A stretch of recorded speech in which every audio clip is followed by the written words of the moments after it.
News പടക്കളം ഇന്ന് ഗുരുവായൂർ നഗരസഭയിലാണ്. ചരിത്രങ്ങൾ ഉറങ്ങുന്ന ഗുരുവായൂരിൽ EMS സ്ക്വയർ ഗുരുവായൂർ നഗരസഭ. തദ്ദേശ സ്വയംഭരണ തെരഞ്ഞെടുപ്പിൽ 3 മുന്നണികളും ശാക്തിക ബലാബലത്തിൽ ഇഞ്ചോടിഞ്ച് പോരാടുന്ന സ്ഥലം. ജില്ലാ പഞ്ചായത്തിലും ബ്ലോക്കിലും ഗ്രാമപഞ്ചായത്തിലും LDFന് മേൽക്കൈ. കോർപ്പറേഷനിലാകട്ടെ, തൃശ്ശൂർ കോർപ്പറേഷനിലാകട്ടെ നേരിയ മേൽക്കൈ LDFന്. ഒപ്പം ഗുരുവായൂർ നഗരസഭയിലും LDFന് മേൽക്കൈ. ഈ തദ്ദേശത്തിന് എന്താണ് പറയാനുള്ളത് എന്ന് നമുക്ക് നോക്കാം. സ്വാഗതം പടക്കളത്തിലേക്ക്. ആദ്യം ഇന്ന് നമ്മുടെ ചർച്ചയിൽ പങ്കെടുക്കുന്ന അതിഥികൾ: LDF പ്രതിനിധി സുമേഷ് C, UDF പ്രതിനിധിയായി CC ശ്രീകുമാർ, NDA പ്രതിനിധി KR അനീഷ് മാസ്റ്റർ. ആദ്യം ശ്രീ CC ശ്രീകുമാർ, ഇന്ന് ഏറ്റവും പ്രധാനപ്പെട്ട വിഷയം, തദ്ദേശവും അതുമായി ബന്ധപ്പെട്ട അലയൊലികളിലേക്ക് പോകുന്നതിന് മുമ്പ് ഏറ്റവും പ്രധാനപ്പെട്ട ഒരു വിഷയം ഇന്ന് രാഹുൽ മാങ്കൂട്ടത്തെക്കുറിച്ച് പുറത്തെത്തിയ പുതിയ ഓഡിയോ ആണ്. എങ്ങനെ തദ്ദേശത്തിൽ അത് തിരിച്ചടിയാകുമോ UDFന്, കോൺഗ്രസിന്? ഞാനിവിടെ നിൽക്കുന്നത് കോൺഗ്രസിൻ്റെയും വിശിഷ്യ ഐക്യ ജനാധിപത്യ മുന്നണിയുടെയും പ്രതിനിധിയായിട്ടാണ്. കോൺഗ്രസ്സിലെ കേവല പ്രാഥമിക അംഗത്വം പോലും ഇല്ലാത്തൊരാൾ, ഐക്യ ജനാധിപത്യ മുന്നണി സംവിധാനത്തിലെ ഒരു സംവിധാനത്തും ഇല്ലാത്തൊരാൾ, അദ്ദേഹത്തിന് അങ്ങനെയുള്ള ഒരാളെക്കുറിച്ചുള്ള പരാമർശങ്ങൾക്ക് മറുപടി പറയുവാൻ യാതൊരു കാരണവശാലും രാഷ്ട്രീയപരമായി ഞങ്ങൾക്കൊരു ബാധ്യതയുമില്ല. പക്ഷേ പാലക്കാട് അദ്ദേഹം മത്സരിച്ചത് UDF സ്ഥാനാർത്ഥിയായാണ്, കൈപ്പത്തി ചിഹ്നത്തിലാണ്. ആ ജയിച്ച MLA സ്ഥാനം രാജിവെച്ചിട്ടില്ല. മാത്രമല്ല, താങ്കൾ പറയുന്നത് പോലെ പ്രാഥമിക അംഗത്വത്തിൽ നിന്ന് പുറത്താക്കിയതുമായി ബന്ധപ്പെട്ട് ഒരു രേഖകളും KPCCയിലോ ഇന്ദിരാഭവനിലോ അച്ചടിച്ചിട്ട് പോലുമില്ല. ആദ്യം അങ്ങ് പറഞ്ഞ പാലക്കാട്ടെ MLA എന്നുള്ള പശ്ചാത്തലം, നാം നിൽക്കുന്നത് മുനിസിപ്പാലിറ്റി കോമ്പൗണ്ടിലാണ്. ഇതിനപ്പുറത്ത് AKGയുടെയും കൃഷ്ണപിള്ളയുടെയും ഒക്കെ ക്ഷേത്രപ്രവേശന വിളംബരവുമായി ബന്ധപ്പെടുത്തിയിട്ടുള്ള സമരവുമായി ബന്ധപ്പെടുത്തിയിട്ടുള്ള സ്മാരകങ്ങളുണ്ട്. AKGയും EMSും കൃഷ്ണപിള്ളയുമൊക്കെ ഒരു കാലത്ത് കോൺഗ്രസിൻ്റെ സംഘടനാ ഭാരവാഹികളായിരുന്നു. അതിനുശേഷം കോൺഗ്രസ് വിട്ടുപോയി. അതിനുശേഷം അവർക്കെതിരെ ഉണ്ടാകുന്ന ആരോപണങ്ങളോ അവർ കോൺഗ്രസ്സിലുണ്ടായിരുന്ന കാലത്തുണ്ടാകുന്ന ആരോപണങ്ങളെക്കുറിച്ചോ കോൺഗ്രസ് ഈ നിമിഷം വരെ ഒരു മറുപടി പറയാൻ തയ്യാറായിട്ടില്ല. ആ രാഷ്ട്രീയ ഉത്തരവാദിത്വം തന്നെയാണ് ഞാൻ പറഞ്ഞത്. കൃഷ്ണപിള്ളയെയും AKGയെയും ആരുമായാണ് താരതമ്യം ചെയ്തതെന്നത് വലിയ അപരാധമാണ്. കോൺഗ്രസ് അംഗങ്ങൾ എന്ന് തന്നെയാണ് പറഞ്ഞത്. ഈ ക്ഷേത്രപ്രവേശന വിളംബരം നടക്കുമ്പോൾ അല്ലെങ്കിൽ ക്ഷേത്രപ്രവേശന സമരം നടക്കുമ്പോൾ അങ്ങനെ ഒരു ചരിത്ര സംഭവത്തെ കോൺഗ്രസിന്റെ സമര വളണ്ടിയർ ആയിരുന്നു AKG. ചരിത്രം മാറ്റിമറിക്കാൻ സാധിക്കില്ലല്ലോ. അതുകൊണ്ട് അത്തരം ആളുകൾ കോൺഗ്രസ് വിട്ടുപോയിട്ടുണ്ട്. കോൺഗ്രസ് വിട്ടുപോയതിനു ശേഷം അതിനുശേഷം അവർക്കെതിരെ ഏതെങ്കിലുമൊക്കെ ആരോപണം വന്നു കഴിഞ്ഞാൽ അതിനൊന്നും മറുപടി പറയാനുള്ള രാഷ്ട്രീയ ഉത്തരവാദിത്യം കോൺഗ്രസിനില്ല. കേരള പ്രദേശ് കോൺഗ്രസ് കമ്മിറ്റിയുടെ സെക്രട്ടറി എന്ന നിലയ്ക്ക് അദ്ദേഹത്തിന് പ്രാഥമിക അംഗത്വം പോലും കോൺഗ്രസിനില്ല. ശരി, ശ്രീ സുമേഷ്, തദ്ദേശ സ്വയംഭരണ തെരഞ്ഞെടുപ്പിൽ രാഹുൽ മാങ്കൂട്ടം എന്ന കോൺഗ്രസ് നേതാവ് അല്ലെങ്കിൽ കോൺഗ്രസ് MLA, പാലക്കാട് MLA, ആ വിഷയത്തെ ജനങ്ങൾ ഈ ശ്രീകുമാർ പറയുന്നത് പോലെയാണോ കാണുന്നത്? ഒരിക്കലും അല്ല. മാത്രമല്ല, AKGയും കൃഷ്ണപിള്ളയും ഒക്കെ ആയിട്ട് കമ്പയർ ചെയ്യുന്നത് തന്നെ എത്ര ചരിത്രബോധമില്ലാത്ത രീതിയിലാണ് എൻ്റെ സുഹൃത്ത് ശ്രീകുമാറേട്ടൻ പെരുമാറുന്നത് എനിക്ക് മനസ്സിലായതില്ല. AKG EMS പോലുള്ള മഹാന്മാരായിട്ടുള്ള നേതാക്കന്മാരെ ഈ സ്ത്രീ പീഡനത്തിൻ്റെ പേര് കേട്ട ആളെ കുറിച്ച് താരതമ്യം ചെയ്യാന്ന് പറഞ്ഞാൽ എത്ര മോശമാണ്, എത്ര അധപതിക്കണം അങ്ങനെ പറയണമെങ്കിൽ എന്നാണ് എനിക്ക് ഈ അവസരത്തിൽ പറയാനുള്ളത്. അദ്ദേഹത്തെ ഇപ്പോഴും കോൺഗ്രസ് ഏറ്റുപിടിച്ച് നടക്കുന്ന ഒരാളാണ് രാഹുൽ മാങ്കൂട്ടത്തിൽ. അദ്ദേഹത്തെ MLA സ്ഥാനം രാജിവെക്കണമെന്ന് ഒരു വിഭാഗത്ത് കോൺഗ്രസ്സിലെ തന്നെ ചില വിഭാഗത്തിലെ ആളുകൾ പറയുന്നുണ്ട്. പക്ഷേ ഇന്നേ വരെ രാജിവെക്കാൻ സന്നദ്ധനായില്ല എന്ന് മാത്രമല്ല, അദ്ദേഹത്തെ നിയമസഭയിലേക്ക് ആനയിക്കുന്നത് കോൺഗ്രസിൻ്റെ അതുപോലെ യൂത്ത് കോൺഗ്രസിൻ്റെ നേതാക്കളാണ്. ഇപ്പോഴും പാലക്കാട് അദ്ദേഹം വന്നിറങ്ങിയപ്പോൾ അദ്ദേഹത്തെ കൊണ്ടു നടക്കുന്നതും കോൺഗ്രസ് നേതാക്കന്മാരാണ്. കോൺഗ്രസ്സിന് വേണ്ടിയാണ് നിരന്തരം അദ്ദേഹം വർത്തമാനം പറഞ്ഞുകൊണ്ടിരിക്കുന്നത്. അദ്ദേഹത്തെ പ്രൊട്ടക്റ്റ് ചെയ്യുന്നത് കോൺഗ്രസിൻ്റെ KPCCയുടെ പ്രസിഡന്റ് തന്നെയാണ്. ഇപ്പോഴും അദ്ദേഹം രാഹുൽ മാങ്കൂട്ടത്തിനെ പ്രൊട്ടക്റ്റ് ചെയ്തുകൊണ്ട് വർത്തമാനം പറയുകയാണ്. പിന്നെ പ്രാഥമിക അംഗത്വത്തിൽ പുറത്താക്കി എന്നൊക്കെ പറഞ്ഞാൽ ഒരു മാധ്യമത്തിലും അത് വന്നതായിട്ട് നമ്മൾ കണ്ടിട്ടില്ല. അത് VD സതീശൻ സ്വയം രക്ഷയ്ക്ക് വേണ്ടി ഏതോ മാധ്യമത്തോട് പറഞ്ഞു എന്നല്ലാതെ ഒരു രേഖയും ഒരു മാധ്യമത്തിനും പുറത്തിറക്കിയതായിട്ട് എവിടെയും കാരണം കോൺഗ്രസ്സിന് പേടിയാണ്. രാഹുൽ മാങ്കൂട്ടത്തിനെതിരെ എന്തെങ്കിലും പുറത്ത് അദ്ദേഹവുമായി ബന്ധപ്പെട്ട കാര്യങ്ങൾ കോൺഗ്രസ്സുകാർ പുറത്തു വന്നാൽ അതിനേക്കാൾ വലിയ രേഖകൾ കോൺഗ്രസ് നേതാക്കളെ സംബന്ധിച്ച് രാഹുൽ മാങ്കൂട്ടത്തിൻ്റെ കയ്യിലുണ്ട് എന്നാണ് ഞാൻ വിശ്വസിക്കുന്നത്.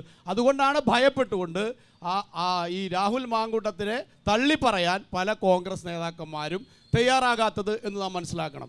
കോൺഗ്രസ്സിൽ ഈ പീഡനം, സ്ത്രീ പീഡനം എന്ന് പറഞ്ഞാൽ ഒരു പുത്തിരിയായിട്ടുള്ള കാര്യമല്ല. ഇപ്പോൾ നിലമ്പൂരിലെ രാധയുടെ കേസ് നമുക്കറിയാവുന്നതാണ്. നൈന സാഹ്നി ഡൽഹിയിലെ കേസ് നമുക്കറിയാവുന്നത്. കേരളത്തിൽ അങ്ങോളങ്ങൾ എത്രയോ സ്ത്രീ പീഡന കേസുകളിൽ പ്രതിയായവർ ഇപ്പോഴും കോൺഗ്രസ്സിൽ നേതാക്കന്മാരായി മുന്നിൽ എല്ലാവരും ഇതുപോലെ കോൺഗ്രസ്സിൽ ഇപ്പോഴും അതിൻ്റെ KPCCയുടെ ഭാരവാഹികളായി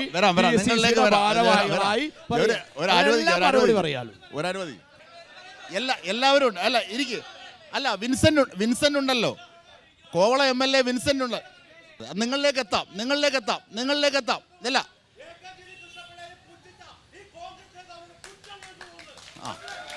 ശരി. ഇതിനകത്ത് സുമേഷ് ഏട്ടൻ തെറ്റിദ്ധരിച്ചു പോയൊരു കാര്യമുണ്ട്. ഞാൻ പറഞ്ഞത് കഴിഞ്ഞ കാല കോൺഗ്രസിൽ പ്രവർത്തിച്ച ആളുകളുടെ ലിസ്റ്റാണ് പറഞ്ഞത്. അതിനകത്ത് കൃഷ്ണപിള്ളയെയും AKGയും ആരെങ്കിലും ചിന്തിച്ചിട്ടുണ്ടെങ്കിൽ അവർ മനസ്സിന്റെ വികലതയാണ്. കോൺഗ്രസിൽ പഴയകാലം പ്രവർത്തിച്ച ആളുകൾ അവരുടെ പട്ടികയിലാണ് പറഞ്ഞത്. അല്ല എന്ന് തിരുത്താൻ തയ്യാറുണ്ടോ? അല്ല എന്ന് ചരിത്രരേഖ മുന്നോട്ട് വെച്ച് തിരുത്താൻ തയ്യാറുണ്ടോ? AKGയും കൃഷ്ണപിള്ളയും EMS എന്നെ പോലെ KPCCയുടെ ഭാരവാഹിയായിരുന്നു. തിരുത്താൻ തയ്യാറുണ്ടോ?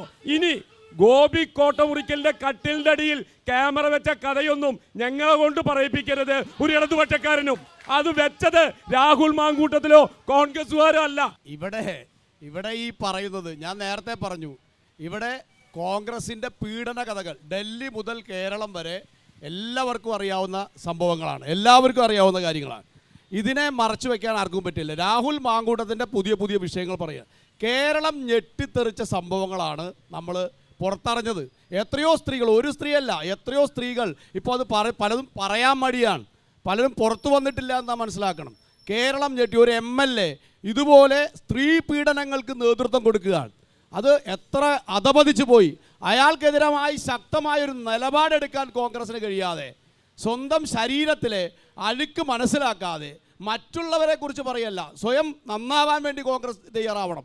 1885 ഒരു പ്രസ്ഥാനമാണ്, ദേശീയ പ്രസ്ഥാനത്തിൻ്റെ പാരമ്പര്യമുള്ളൊരു പാർട്ടി ഇത്രമാത്രം അധപതിച്ച് പോയിരിക്കുന്നുവെന്ന യാഥാർത്ഥ്യമാണ്. അതാണ് അദ്ദേഹത്തിന് പറയാനുള്ളത്. ഞാൻ ശ്രീകുമാറിലേക്ക് എത്താം. ശ്രീ അനീഷ് മാസ്റ്റർ, അതായത് ഇത് സാധാരണഗതിയിൽ ആർക്കെതിരെയും ഉന്നയിക്കാവുന്ന ഒരു ആരോപണമാണോ? ഇത് ശബ്ദ സന്ദേശങ്ങൾ പുറത്തെത്തിയ ഘട്ടത്തിലാണ് ആരോപണത്തിൻ്റെ സ്വഭാവം വിട്ട് മറ്റൊരു തലങ്ങളിലേക്ക് ഇതിനെ കേരളം കണ്ടത്. ഇപ്പോൾ അതിൻ്റെ പുതിയ ഓഡിയോ ആണ് പുറത്തെത്തുന്നത്. ആദ്യഘട്ടത്തിലുള്ള തീർക്കാനുള്ള ഒരു ന്യായീകരണത്തിനും വശമില്ലാത്ത വിധം ഗർഭിണിയാക്കുന്നു, അതിനുശേഷം ആ ഗർഭം അലസിപ്പിക്കാൻ ഗർഭത്തിന് താല്പര്യം കാട്ടിയത് രാഹുൽ മാങ്കൂട്ടമാണെന്ന സ്ക്രീൻഷോട്ടുകൾ, ശബ്ദ സന്ദേശങ്ങൾ, ഇതൊക്കെയാണ് പുറത്തെത്തുന്നത്. ഇത് തദ്ദേശത്തിൽ കോൺഗ്രസിന് തിരിച്ചടിയാകില്ലേ? ശ്രീകുമാർ പറയുന്നത് പോലെയാണോ അനീഷ് മാസ്റ്റർ? അല്ല, ഇതിൽ വേറൊരു വസ്തുത എന്താ വെച്ചാൽ ഈ പാലക്കാട് ഈ പ്രശ്നങ്ങളൊക്കെ നടന്നു കഴിഞ്ഞിട്ടും ഈ പറഞ്ഞ MLA പങ്കെടുക്കുന്ന വേദികളിലൊക്കെ സ്ഥലത്തെ മന്ത്രിയും ഉൾപ്പെടെയുള്ളവരെ പങ്കെടുക്കുന്നുള്ള വസ്തുത നമ്മൾ കാണുന്നതാണ്. അപ്പോൾ പറയുന്നതൊന്നും ചെയ്തൊന്നായിട്ട് മാറരുത്. അതേ ഞങ്ങൾക്ക് ഒരു കാര്യം പറയാനുള്ളൂ. മറ്റൊന്ന്, BJPയുടെ നിലപാട് ഞങ്ങളവിടെ വ്യക്തമാക്കി കഴിഞ്ഞിട്ടുണ്ട്. ആ പറഞ്ഞ അദ്ദേഹം, നമ്മുടെ രാഹുൽ മാങ്കൂട്ടത്തിൽ എന്ന MLA, അദ്ദേഹം പങ്കെടുക്കുന്ന വേദി പങ്കിടണ്ട എന്ന് തന്നെയാണ് തീരുമാനം. ആ തീരുമാനം ഞങ്ങൾ ഉറച്ചു വെക്കുന്നു. കാരണം അതൊരു ജനപ്രതിനിധിക്ക് ചേർന്ന പ്രവർത്തനമല്ലല്ലോ ആൾ ചെയ്തിരിക്കുന്നത്. ആ കാര്യത്തിൽ യാതൊരു തർക്കവുമില്ല. അതേ രീതിയിൽ തന്നെയാണ് നമ്മൾ മറിച്ച് ചിന്തിക്കുമ്പോൾ, നേരത്തെ അവിടെ മുകേഷിൻ്റെ കാര്യം പറഞ്ഞു, അദ്ദേഹം അറസ്റ്റ് ചെയ്ത് വിട്ടയക്കപ്പെട്ട നേതാവാണ്, MLA തന്നെയാണ് അദ്ദേഹവും. അപ്പോൾ ഇത്തരത്തിലുണ്ടാകുന്ന കാര്യങ്ങൾ വരുന്ന സമയത്ത് അവരെ ജനപ്രാതിനിധ്യ നിയമപ്രകാരം ഉടനടി പുറത്താക്കണമെന്നും, കാരണം അതൊരു വ്യക്തിയുടെ തെറ്റല്ലേ. ഞാനൊരിക്കലും അതിനെ ഇന്റർനാഷണൽ കോൺഗ്രസിൻ്റെ തെറ്റായിട്ട് കാണുന്നില്ല, അല്ലെങ്കിൽ ഇവിടെ CPMൻ്റെ തെറ്റായിട്ട് കാണുന്നില്ല. മറിച്ച് മുകേഷ് ചെയ്തത് തെറ്റാണെന്ന് പറയാനുള്ള ആർജവം CPM കാണിക്കണം. രാഹുൽ അതാണ് ഞാൻ പറഞ്ഞത്. ഒരു ആരോപണം അനീഷ് മാസ്റ്റർ, ഒരാരോപണം ഉന്നയിക്കുന്നതും അതുമായി ബന്ധപ്പെട്ട വിഷയവും ഇത്തരത്തിൽ തെളിവുകളോടുകൂടി ഓഡിയോ പുറത്തെത്തുന്നതിനെ ഒരുപോലെ കാണാനാകില്ല. ആരോപണ വിധേയരെ കുറ്റക്കാരാണെന്ന് കണ്ടെത്തേണ്ടത് കോടതിയാണ്. ഇതിലും കോടതിയായിരിക്കാം. പക്ഷേ എങ്കിൽ പോലും ജനതയുടെ കോടതിയിൽ ഇത് രാഹുൽ മാങ്കൂട്ടം ചെയ്തത് അദ്ദേഹത്തിന്റെ ശബ്ദത്തിൽ പുറത്തെത്തുകയാണ്. ഇന്നും അദ്ദേഹം അത് നിഷേധിച്ചിട്ടില്ല. തീർച്ചയായിട്ടും ഇന്നും അത് അദ്ദേഹം നിഷേധിച്ചിട്ടില്ല. ഭാഷ പറയാൻ തീവ്രത കൂടുതൽ രാഹുൽ മാങ്കൂട്ടത്തിലെ കാര്യത്തിൽ തന്നെയാണ്, തർക്കമൊന്നുമില്ല അതിനകത്ത്. അതുകൊണ്ട് തന്നെയാണ് BJP ആ നിലപാടെടുത്തിരിക്കുന്നത്. പക്ഷേ അതേ നിലപാട് തന്നെ നമ്മുടെ കേരളം ഭരിക്കുന്ന പാർട്ടിയുടെ ജനനേതാക്കളും പ്രിയ നേതാക്കളും MLA-മാരും ഒക്കെ അനുവർത്തിക്കേണ്ടതാണ്. കാരണം അദ്ദേഹത്തെ പോലൊരാൾ ചെയ്തു വെച്ചിരുന്ന നാണം കെട്ട പ്രവർത്തനത്തിനെ അംഗീകരിക്കുന്ന തുല്യമല്ലേ അദ്ദേഹമായിട്ട് വേദി പങ്കിടുന്നത്. ഞങ്ങളുടെ നയം ക്രിസ്റ്റൽ ക്ലിയർ ആണ്. അദ്ദേഹത്തിനെ ആ ചുമതലയിൽ നിന്ന് പുറത്താക്കേണ്ടതാണ്. അത് ഇന്ത്യൻ നാഷണൽ കോൺഗ്രസ് അത് അവരെ കൊണ്ട് രാജിവെപ്പിക്കേണ്ടതായിരുന്നു. തയ്യാറായിട്ടില്ല എന്നുള്ളത് അക്ഷന്തവ്യമായ തെറ്റാണ്. BJP-യുടെ നിലപാടാണ്. ശ്രീ സുമേഷ്, ഇവിടെ ഒരു MLA നേരത്തെ ഇവിടെ പറഞ്ഞതുപോലെ ആരോപണം വരുന്നതും തെളിവ് സഹിതം കാര്യങ്ങൾ പുറത്തു വരുന്നതും വ്യത്യാസമുണ്ട്. നേരത്തെ ഇവിടെ പറഞ്ഞ പോലെ രാഹുൽ മാങ്കൂട്ടത്തിൽ എവിടെയും ഈ ആരോപണം നിഷേധിച്ചിട്ടില്ല. ഒരു കോൺഗ്രസ്സുകാരും ഇവിടെ പുറത്തു വന്ന ആരോപണം തെറ്റാണെന്ന് പറഞ്ഞിട്ടില്ല. മുകേഷോ അല്ലെങ്കിൽ ബന്ധപ്പെട്ട കേസുകൾ ഇവിടെ പറഞ്ഞു. അവർ പത്രസമ്മേളനം വിളിച്ച് ഇതെല്ലാം തെറ്റാണ്, ഇത് ഗൂഢാലോചനയാണെന്ന് പറഞ്ഞിട്ടുണ്ട്. ആരോപണം തെളിയിക്കപ്പെട്ടാൽ അത്തരം ഒരു സ്ഥാനങ്ങളിലും ഇത്തരത്തിലുള്ള ഒരാളെയും സംരക്ഷിക്കുന്ന ബാധ്യത CPM-നില്ല. ആരോപണം തെളിയിക്കാത്ത ഒരാൾ രാജിവെക്കണം എന്ന് പറഞ്ഞാലോ രാജിവെച്ച സ്ഥാനം തിരിച്ചു കിട്ടുമോ? ഇല്ല, MLA സ്ഥാനം തിരിച്ചു കിട്ടില്ല. പക്ഷേ ഇവിടെ വളരെ കൃത്യമായി ആരോപണം ഉന്നയിക്കപ്പെട്ട ഒരാരോപണവും തെറ്റാണെന്നും അത് ശരിയല്ല എന്നും ഇവിടെ രാഹുൽ മാങ്കൂട്ടത്ത് പറയുകയോ കേസിന് പോവുകയോ ചെയ്തിട്ടില്ല. മുകേഷ് അങ്ങനെയല്ല, അതിനെതിരായിട്ടുള്ള കേസിന് പോകുന്ന സാഹചര്യം ഉണ്ടായിട്ടുണ്ട്. മാത്രമല്ല അതിലെ പരാതിക്കാരി പോക്സോ പ്രകാരം ഇപ്പോൾ ജയിലിലാണ്. ഇവിടെ ഇപ്പോൾ BJP പറഞ്ഞു. BJP-യുടെ കേസ് നമുക്കെല്ലാം അറിയാം. പാലത്തായി കേസിൽ ഇപ്പോൾ വിധി പുറത്തു വന്നു. ഇപ്പോൾ വോട്ടഭ്യർത്ഥിച്ച് വീട്ടിൽ പോണ ഒരു BJP-കാരൻ ചെയ്ത് നിങ്ങൾ നോക്കി. അവിടെ വോട്ടഭ്യർത്ഥിച്ച് പോകുമ്പോൾ ഒരു സ്ത്രീയെ കയറി പിടിച്ചു. എന്താണെന്ന് നോക്ക്. എറണാകുളം BJP-യുടെ ആഫീസിലുണ്ടായ സംഭവം എന്താ? ഒരു ചെറുപ്പക്കാരനെ അയാളെ BJP-യുടെ സെക്രട്ടറിയാണ്. അയാളെ ചെയ്ത പ്രവൃത്തി എന്താ? വലിയ പീഡനം ഇപ്പോൾ പുറത്തു വന്നിരിക്കുകയല്ലേ. ആരാ അയാളെ സംരക്ഷിക്കുന്നത്? BJP-യുടെ നേതാക്കളല്ലേ. അവസാനം കേസ് പോലീസ് എടുത്തപ്പോഴല്ലേ BJP-ക്ക് തിരിച്ചു പറയേണ്ടി വന്നത്. അതുവരെ BJP ആയിരുന്നു അവരെ സംരക്ഷിച്ചെന്ന് ആരാ പറയുന്നത്? BJP-യുടെ ആഫീസ് സെക്രട്ടറിയായി പ്രവർത്തിക്കുന്ന സ്ത്രീ തന്നെയാണ്. അവരാണ് രണ്ട് കാലിലും മന്ത് വെച്ച് ഒരു കാലിലും മന്തുള്ളവരെ മന്താന്ന് വിളിക്കുന്നത്. അതാണ് വിചിത്രം. അപ്പോൾ രാഹുൽ മാങ്കൂട്ടത്തിൻ്റെ കാര്യം പറയുമ്പോൾ രാഹുൽ മാങ്കൂട്ടത്തിൻ്റെ കൂടെ ആരാ വേദി പങ്കിട്ടത്? പാലക്കാട് ചെയർപേഴ്സണാണ്. അതാണ് നാം മനസ്സിലാക്കേണ്ടത്. അവരെ പരസ്യമായി BJP-യെ വെല്ലുവിളിച്ചിട്ടാണ് മന്ത്രി MP രാജേഷോ പരസ്യമായി വെല്ലുവിളിച്ചിട്ടാണ് BJP-യെ വെല്ലുവിളിച്ചിട്ടാണ് അവർ രാഹുൽ മാങ്കൂട്ടത്തിന്റെ കൂടെ സഞ്ചരിക്കുന്നതെന്ന് മനസ്സിലാക്കണം. അതാണ് BJP മനസ്സിലാക്കേണ്ടത്. അനീഷ് മാഷാണ് ഈ വിഷയം ഇവിടെ ഉന്നയിച്ചത്. അനീഷ് മാഷ് പറയുമ്പോൾ അനീഷ് മാഷുടെ പാർട്ടി ചെയ്യുന്ന കാര്യങ്ങളാണ് ഞാനിവിടെ വെളിപ്പെടുത്തിയത്. അനീഷ് മാഷ അല്ല ഈ വിഷയം ഉന്നയിച്ചത്. ഈ വിഷയം കേരളം ഉന്നയിച്ചുകൊണ്ടിരിക്കുന്ന വിഷയമാണ്. അല്ല, ഇത് ഗുരുവായൂരാണ്. ഗുരുവായൂരത്തെ വികസന കാര്യങ്ങളെല്ലാം നിങ്ങൾ ചോദിച്ചത്. തീർച്ചയായും നമുക്ക് അതിലേക്ക് വരാമല്ലോ. കേരള രാഷ്ട്രീയത്തെ സ്പർശിക്കാതെ എങ്ങനെയാണ് അങ്ങനെ പറയുകയാണെങ്കിൽ ഇവിടെ DYFI-യുടെ നേതാക്കന്മാർ നടത്തിയ പീഡന കേസ് പറയുകയാണെങ്കിൽ നിങ്ങൾക്ക് 2 ദിവസം ചർച്ച ചെയ്യേണ്ടി വരും. അതല്ല നമ്മുടെ വിഷയം. ഞാൻ പറഞ്ഞത് ജനപ്രാതിനിധ്യ നിയമപ്രകാരം തെരഞ്ഞെടുക്കപ്പെട്ട 2 MLA-മാർക്കെതിരെ ഉയർന്നിട്ടുള്ള ആരോപണമാകട്ടെ. രണ്ടല്ല, M. വിൻസെന്റ് ഉണ്ട്. അല്ല, വിൻസെന്റ് അവിടെ നിൽക്കട്ടെ. ഞാൻ എന്റെ ബൗദ്ധ്യത്തിൽപ്പെട്ട കാര്യമാണ് പറയുന്നത്. വിൻസെന്റ് ഉണ്ടെങ്കിൽ കൂട്ടിക്കോ, എനിക്കൊരു വിരോധമില്ലല്ലോ. ഞാൻ സൂചിപ്പിച്ചേ മുകേഷ് കുമാറിനെ ആരോപണങ്ങളെയും തെളിവുകൾ സഹിതം പുറത്തെടുത്തതിനെയും രണ്ടും രണ്ടായി വ്യതിരിക്തമായി കാണണം. അതാണ് ഇവിടെ അറസ്റ്റ് ചെയ്തില്ലേ? അതിന്റെ മാങ്കൂട്ടത്തിലും കുറച്ചുകൂടി തീവ്രത കൂടുതൽ മാങ്കൂട്ടത്തിലുണ്ടെന്ന് പീഡിപ്പിച്ച BJP-യുടെ നേതാവുണ്ട്. പക്ഷേ ഈ ചർച്ചയുടെ കൺക്ലൂഷൻ എന്താണെന്ന് അറിയുമോ? ഈ പറയുന്ന രാഹുലുമായി വേദി പങ്കിട്ടവരുടെ ലിസ്റ്റ് രണ്ടുപേരും പരസ്പരം മത്സരിച്ച് പുറത്തു വിടുക. ആരാണ് CPM ആണ് അധികം പങ്കിട്ടത്, വേദി പങ്കിട്ടത്, അപ്പുറത്ത് BJP ആണെന്ന മത്സരമാണ് നടക്കുന്നത്. മുകേഷിന്റെ കേസിൽ പിണറായി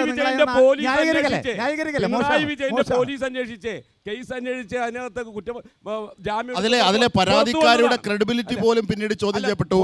അവർ ഇപ്പോൾ ജയിലിലാണ്. അത്തരത്തിലുള്ള കാര്യമാണ്. അത് മാത്രമല്ല ആരോപണങ്ങളെയും ഇത്തരത്തിൽ തെളിവുകളുടെ അടിസ്ഥാനത്തിൽ വരുന്നതിനെ വ്യതിരിക്തമായി കാണാം. ഇനി നമുക്ക് ഈ ഇവിടെ മുകേഷിനെ അറസ്റ്റ് ചെയ്യുന്നതും കേസ് എടുക്കുന്നതും പിണറായി വിജയന്റെ പോലീസാണ്. പിണറായി വിജയന്റെ രാഹുൽ മാങ്കൂട്ടത്തെ കുറിച്ച് ചോദിച്ചപ്പോൾ ഒന്നും പറയാനില്ലായിരുന്നു. ഒന്ന് പറഞ്ഞോട്ടെ. ഞാൻ ചോദിക്കട്ടെ, 10 വർഷക്കാലമായല്ലോ പിണറായി വിജയന്റെ പോലീസാണല്ലോ ഈ സംസ്ഥാനത്ത്. ഓഡിയോ പുറത്തെത്തിയത് രാഹുൽ മാങ്കൂട്ടത്തിൽ ഓഡിയോ പുറത്തു വന്നല്ലോ. നിയമ സംവിധാനമുള്ളൂ രാജ്യത്ത്, അതിന്റെ പുറത്തുള്ള സംസാരം. ഓഡിയോ തന്റെ അല്ലെന്ന് അദ്ദേഹം പറഞ്ഞിട്ടില്ല. നിങ്ങളെ ആരോപണം എന്താ? ഈ കേരള പോലീസ് കേസെടുത്തു, അതുകൊണ്ട് അദ്ദേഹം രാജിവെക്കേണ്ട ചോദ്യം. ഇതേ ചോദ്യം ഞങ്ങൾ ചോദിക്കുന്നു. ഈ രാഹുൽ മാങ്കൂട്ടത്തിനെതിരെ എന്തേ പിണറായി വിജയന്റെ പോലീസ് ഒരു FIR ഇടാത്തത്? എന്തേ പ്രതി ചേർക്കാത്തത്? എല്ലാ ആരോപണങ്ങളും എല്ലാ തെളിവുകളും ആര് പറഞ്ഞു? അത് കോടതിയിലാണ്, അതിന്റെ കേസ് അന്വേഷണത്തിലാണ്, അത്തരത്തിലാണ് കാര്യങ്ങൾ തുറന്നുകൊണ്ടിരിക്കുന്നത്. ഇന്ന് രാഹുൽ മാങ്കൂട്ടവും പറഞ്ഞത് അതാണ്. കോടതിയിൽ പറഞ്ഞോളാം, ജനങ്ങളുടെ മുമ്പിൽ പറയാൻ താല്പര്യമില്ല. ഒന്ന് തള്ളി പറയൂ. ഇപ്പുറത്ത് BJP ഉണ്ടല്ലോ, നിങ്ങൾക്ക് ഈ രാജ്യത്തെ ഏത് നിയമ സംവിധാനം വെച്ച് അന്വേഷിച്ച് കോൺഗ്രസ് പ്രതിഷേധിക്കാനില്ലെന്നേ. ഇതൊന്നും ചെയ്യാതെ ആടിനെ പട്ടിയാക്കുന്ന തന്ത്രത്തിൽ പട്ടിയാണെന്ന് പറഞ്ഞ് കല്ലെറിയാൻ നിൽക്കല്ലേ, അത് നിർത്തിവെക്കും. തീർച്ചയായും. കാരണം അതായത് രാഹുൽ മാങ്കൂട്ടത്തെ കല്ലറിയല്ലേ, ഇത് തന്നെയാണ് VD സതീശൻ പറഞ്ഞത്. ഇത് തന്നെയാണ് VD സതീശൻ നാളെ നിങ്ങൾക്കെതിരെ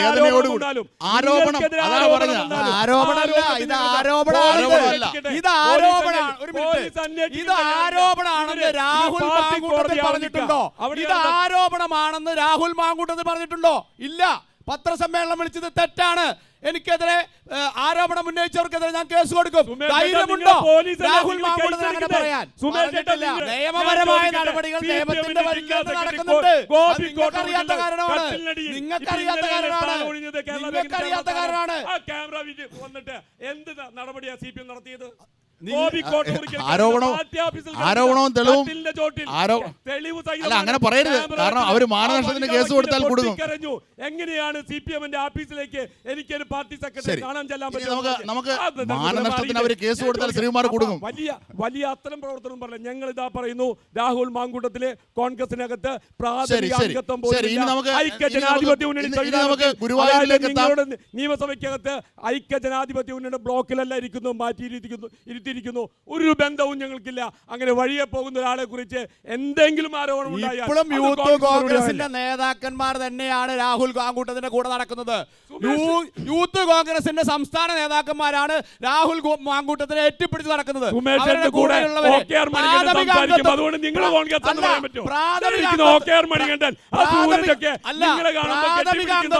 പുറത്താക്കിയ ഒരാളെ എത്തിപ്പിടിച്ച് നടക്കുന്നത് കോൺഗ്രസിന്റെ സമുന്നതരായ നേതാക്കന്മാരാണ്.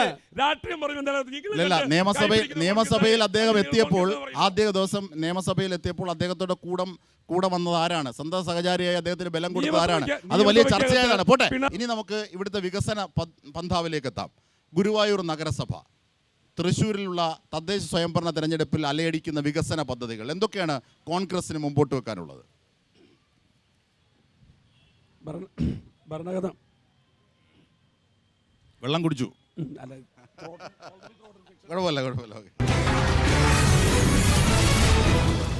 അനീഷ് മാസ്റ്ററെ, എങ്ങനെയാണ് ഗുരുവായൂർ നഗരസഭയുടെ പുരോഗതിയെ സംബന്ധിച്ച്, ഇവിടുത്തെ വികസന പ്രവർത്തനങ്ങളെ സംബന്ധിച്ച്, ഒപ്പം തദ്ദേശ സ്വയംഭരണ തെരഞ്ഞെടുപ്പ് തൃശ്ശൂരിലാകെയും ചിത്രം? ഭാരതീയ ജനതാ പാർട്ടിക്ക് NDAക്ക് വളരെ മുന്നേറ്റം ഉണ്ടായിട്ടുള്ള ഒരു സമയമാണ് ഈ കഴിഞ്ഞ ഒരു 15 വർഷക്കാലത്തെ രാഷ്ട്രീയ ചരിത്രം എടുത്തു പോകും. അത് തൃശ്ശൂർ ജില്ലയിൽ പ്രത്യേകിച്ചും അതിൻ്റെ അടിസ്ഥാനത്തിൽ തന്നെയാണ് ഞങ്ങൾ ഈ തെരഞ്ഞെടുപ്പിന് തയ്യാറായിട്ടുള്ളത്. അതുകൊണ്ട് തികഞ്ഞ ആത്മവിശ്വാസത്തിലാണ് തൃശ്ശൂർ കോർപ്പറേഷൻ ഉൾപ്പെടെ, ഗുരുവായൂർ മുനിസിപ്പാലിറ്റി ഉൾപ്പെടെ, കുന്നംകുളം മുനിസിപ്പാലിറ്റി ഉൾപ്പെടെ, കൊടുങ്ങല്ലൂർ മുനിസിപ്പാലിറ്റി ഉൾപ്പെടെ, ഇരിങ്ങാലക്കുട മുനിസിപ്പാലിറ്റി ഉൾപ്പെടെ ഇതൊക്കെ പറയുമ്പോൾ ഇതിനൊക്കെ അടിസ്ഥാനപരമായിട്ടുള്ള വോട്ടിംഗ് പെർസെൻറ്റേജ് വെച്ചുകൊണ്ടാണ് ഞങ്ങൾ സംസാരിക്കുന്നത്. അതുകൊണ്ട് തികഞ്ഞ ആത്മവിശ്വാസത്തിലാണ് NDA മുന്നണി ഈ തെരഞ്ഞെടുപ്പിനെ നേരിടുന്നത്. വലിയ മാറ്റം വോട്ടർമാരുടെ ചിന്താഗതിയിലുണ്ട്. ഇതുപോലെ ഞങ്ങൾ പറയുമ്പോൾ BJPക്ക് വ്യക്തമായി മാൻഡേറ്റ് ലഭിച്ച ഇടങ്ങളിൽ ഏതൊക്കെ തരത്തിലാണ് വികസനത്തിന് മാതൃക തീർത്തത് അതുകൂടി പറഞ്ഞിട്ട് വേണ്ടേ? ഏറ്റവും നല്ല തെളിവ് ഗുരുവായൂരെന്നില്ല, നമ്മൾ വേറെ എവിടേക്കും പോകേണ്ട കാര്യമില്ലല്ലോ. എന്താണ് ഗുരുവായൂരിൽ ഇനി എന്താ വരാനുള്ളതെന്നുണ്ടെങ്കിൽ, തടസ്സം ഉണ്ടെന്നുണ്ടെങ്കിൽ അതിന്റെ പദ്ധതികൾ കൊണ്ടുപോകുന്നത്. ഗുരുവായൂർ നഗരസഭ തുടർച്ചയായി ഭരിക്കുന്ന LDF അല്ലേ? ഗുരുവായൂർ നഗരസഭ തുടർച്ചയായി ഭരിക്കുന്ന LDF ആണ് എന്ന് അറിഞ്ഞുകൊണ്ട് തന്നെയാണ് പറയുന്നത്. മനസ്സിലായോ? ഗുരുവായൂർ ഇവിടെ ഞാൻ ഒരു കാര്യം പറയാം. ഇവിടുത്തെ ഏറ്റവും വലിയ പ്രശ്നം എന്നത് മാലിന്യ പ്രശ്നമായിരുന്നു. അത് പരിഹരിക്കപ്പെട്ടു. ആ പ്ലാന്റ് ഒരു പൂന്തോട്ടം പോലെ മാറ്റി. ഇതൊക്കെയാണ് LDF പറയുന്നത്.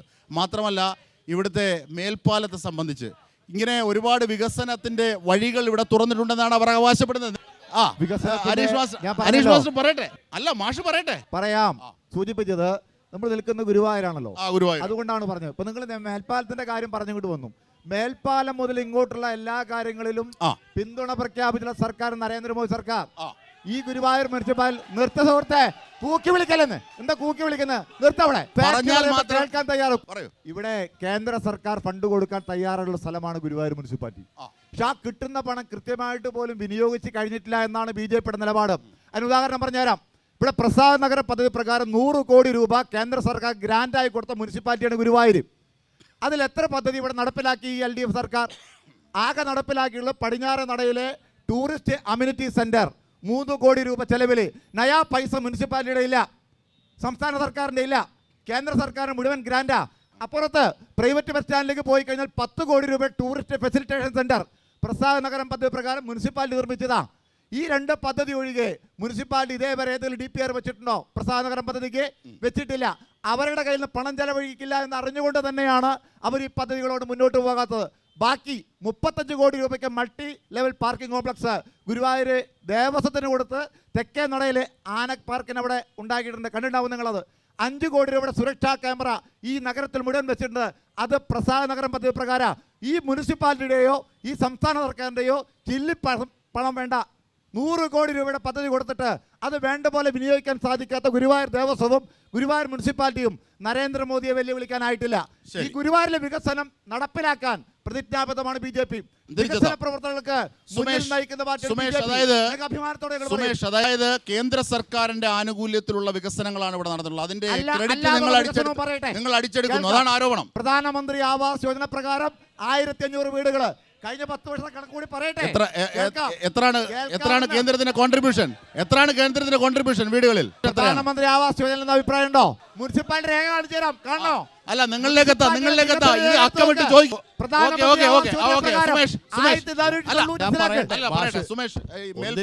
എന്റെ പ്രിയ സുഹൃത്ത് മാഷ്ക്ക് ആ കുറിച്ച് ധാരണയില്ലാണ്ട് പറയണതാണ്. ഒരു ധാരണയില്ലാതെ മാഷെ പോലെ വിദ്യാഭ്യാസമൊക്കെ ഉള്ള ഒരാൾ ഇങ്ങനെ സംസാരിക്കരുത്. എന്ത് ധാരണയിലാണ് മാഷ് 1700 വീട് പ്രൈം മിനിസ്റ്റർ ആവാസ് യോജന പ്രകാരം വെച്ചു കൊടുത്തു എന്ന് പറയുന്നത്?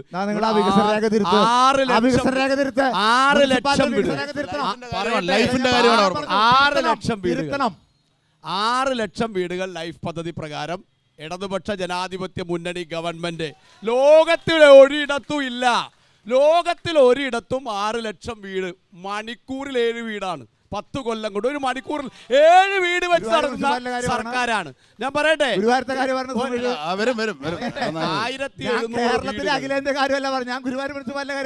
6 ലക്ഷം വീടുകളുടെ ഭാഗമായിട്ടാണ് ഈ 1700 വീടും. അത് പ്രധാനമന്ത്രിയുടെ കാശ് കൊണ്ട് ഉണ്ടാക്കിയതല്ല, പിണറായി വിജയന്റെ ലൈഫ് പദ്ധതിയുടെ ഭാഗമായിട്ടുണ്ടാക്കിയതാണ്. തിരുത്തണം സുമേഷേ, തിരുത്തിയിട്ട് പറ.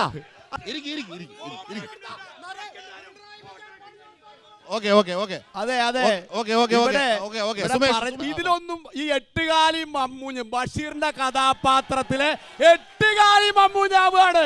എട്ടുകാലി മമ്മൂഞ്ഞ്. ഞാൻ പറയട്ടെ, പ്രധാനമന്ത്രി ആവാസ് യോജന പ്രകാരമാണ് കേരളത്തിലെ 6 ലക്ഷം വീടുകൾ വെച്ചു എന്ന് പറഞ്ഞാൽ എത്ര സംബന്ധാണ്. മുനിസിപ്പാലിറ്റി ഇറക്കിയ രേഖ തെറ്റാണെന്നാണ് ഉൾപ്പെടെ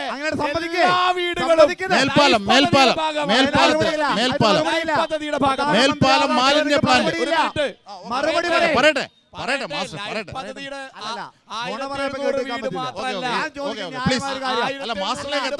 ഇതൊന്നും വലിയ കാര്യമില്ല. ഇതൊക്കെ എട്ടുകാലി മമ്മൂഞ്ഞ്, വേറൊന്നുമല്ല. ഒന്നും പറയാനില്ല. എട്ടുകാലി മമ്മൂഞ്ഞ് വലുപ്പമായി ചിത്രീകരിക്കുക. പോട്ടെ, ഇനി അതൊക്കെ എല്ലാവർക്കും അറിയാം. ഈ നാട്ടിലെല്ലാവർക്കും അറിയാം എങ്ങനെയാണ് 1700 വീടുണ്ടായത്, 6 ലക്ഷം വീടുണ്ടായത്. ബഹളം വെച്ചോണ്ടൊന്നും അത് മാറാൻ പോണില്ല.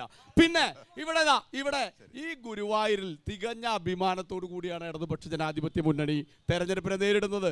ഞങ്ങൾ പ്രകടന പത്രികയിൽ പറഞ്ഞ പ്രധാനപ്പെട്ട എല്ലാ വാഗ്ദാനവും നടപ്പിലാക്കിയിട്ടുണ്ട്. ഞങ്ങൾക്ക് 11 ദേശീയ സംസ്ഥാന അവാർഡ് കിട്ടി. ഇപ്പൊ മാഷന്റെ ഇവിടെ പറഞ്ഞുല്ലോ, അമൃതിയിലെ കാശ് ഉപയോഗിച്ചില്ല എന്ന്.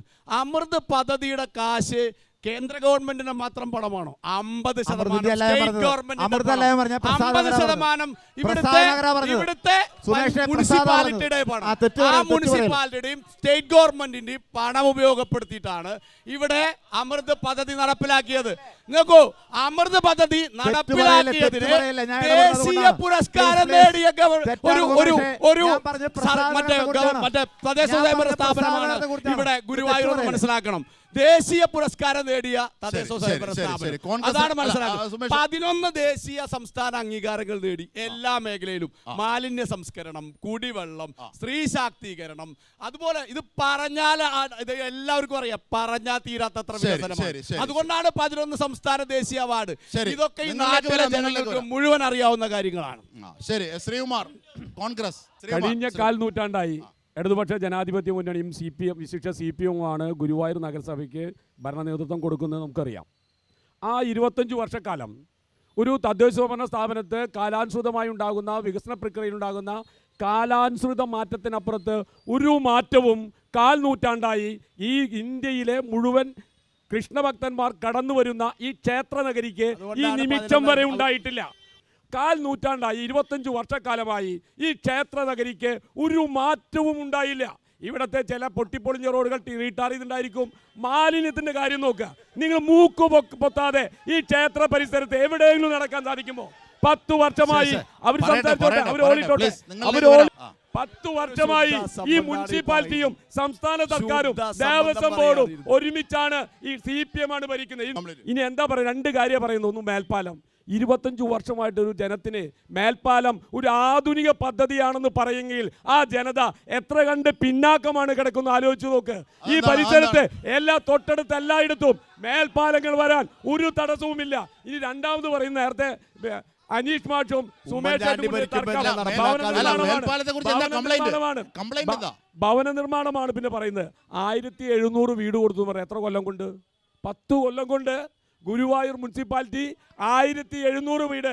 ഞാൻ പറയട്ടെ, 2010 മുമ്പ് ഇവിടെ തദ്ദേശ ഭരണ സ്ഥാപനങ്ങൾക്ക് ലൈഫ് പദ്ധതിയില്ല. എന്താ ലൈഫ് പദ്ധതി? ഈ സെൻട്രൽ ഗവൺമെന്റിന്റെയും എല്ലാം ഒരു കൊടക്കീഴിൽ കൊണ്ടുവന്ന് അതായത് 10 വർഷക്കാലത്ത് ആകെ 2 വർഷമാണ് വീട് കൊടുത്തൊരു പാവപ്പെട്ട മനുഷ്യൻ പറഞ്ഞല്ലോ, അയാൾ അപേക്ഷ സമർപ്പിച്ചിട്ട് ഇതുവരെയായിട്ടും ഭവന നിർമ്മാണ പദ്ധതിക്ക് പരിഗണിച്ചില്ലെന്ന് എത്ര വർഷം പരിശോധന നടത്തി? എത്ര വർഷം? ഒന്നുമില്ല. അല്ല, നമ്മൾ ഈ ലൈഫ് പദ്ധതിയെ കുറിച്ചൊക്കെ പറയുമ്പോൾ ഏറ്റവും പ്രധാനപ്പെട്ട ചില ഉത്തരവാദിത്തം വേണം. കാരണം നമുക്കറിയാം, വടക്കാഞ്ചേരിയിൽ നിന്ന് പറഞ്ഞ് ഇന്ന് അടാട്ടിൽ വന്ന് നിൽക്കുന്ന വലിയ തിരിച്ചടിയാവും. എന്താണ് അടാട്ടിൽ? വടക്കാഞ്ചേരിയിൽ തുടങ്ങി അടാട്ടിൽ വന്ന് നിൽക്കുന്ന വലിയ തിരിച്ചടി ഉണ്ടാകും. ഞാൻ പറഞ്ഞ അല്ലക്കര അല്ല, ലൈഫ് പദ്ധതിയുമായി ബന്ധപ്പെട്ട് ഇത്തരത്തിലുള്ള പ്രസ്താവന നടത്തി കൊള്ള നടത്തി സംസ്ഥാന സർക്കാരിന്റെ കൊള്ളയടിച്ച് മുഖ്യമന്ത്രിയുടെ പ്രിൻസിപ്പൽ സെക്രട്ടറി ശിവശങ്കരനടക്കം ജയിലിൽ പോയ പദ്ധതിയെ കുറിച്ച് എന്ത് ബാധ്യതയാണ്? മെഡിക്കൽ സർട്ടിഫിക്കറ്റ് ഹാജരാക്കിയിട്ടാണ് ഈ പിണറായി വിജയന്റെ പോലീസിന്റെ നിയമ സംവിധാനത്തിൽ നിന്ന് മെഡിക്കൽ സർട്ടിഫിക്കറ്റ് ഹാജരാക്കിയിട്ടില്ല. പറയാനുള്ള ആർജവുണ്ട്.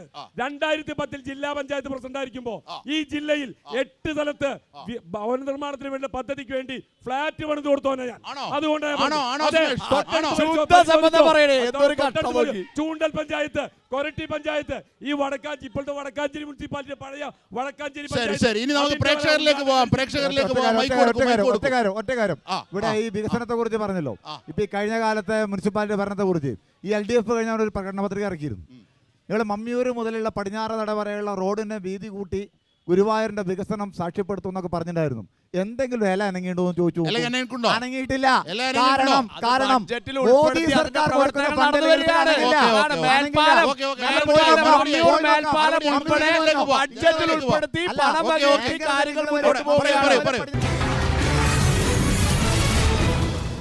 ഞാൻ ചോദിക്കുന്നത്, നമ്മുടെ ബഹുമാന്യനായ ശ്രീ സുരേഷ് ഗോപി 2024 തെരഞ്ഞെടുപ്പിൻ്റെ ഭാഗമായിട്ട് ഗുരുവായൂരിൽ SG കോഫി ടൈം എന്ന് പറഞ്ഞിട്ടൊരു പരിപാടി വെച്ചു തെരഞ്ഞെടുപ്പിൻ്റെ സമയത്ത്.